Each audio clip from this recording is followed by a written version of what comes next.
ঢাকা 17 আর বগুড়া 6 ত্রয়োদশ সংসদ নির্বাচনে বিএনপির হয়ে 2 আসনে প্রতিদ্বন্দ্বিতা করে দুটোতেই জয় পান দলটির চেয়ারম্যান তারেক রহমান। একটির বেশি আসনে প্রতিনিধিত্ব করার বিধান না থাকায় শপথ গ্রহণের আগে বগুড়া 6 আসনটি ছেড়ে দেন তিনি। সংবিধান অনুযায়ী 0 আসনটিতে উপনির্বাচনের আয়োজন করবে নির্বাচন কমিশন। উপনির্বাচনের তফসিল ঘোষণা না হলেও বিএনপির ঘাঁটি হিসেবে পরিচিত এই আসনে কে পাবেন দলীয় মনোনয়ন তা নিয়ে চলছে নানা আলোচনা। 1991 থেকে 2008 সাল পর্যন্ত প্রতিটি নির্বাচনে এই আসনে বিপুল ভোটে জয় পান বিএনপির প্রার্থীরা।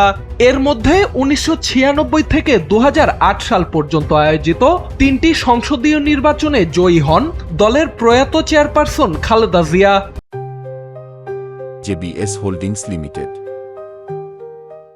ফলে স্থানীয় নেতাকর্মীরা দলীয় চেয়ারম্যান তারেক রহমানের স্ত্রী ডক্টর জুবাইদা রহমান কিংবা মেয়ে জাইমা রহমানকে প্রার্থী করার দাবি তুলছেন।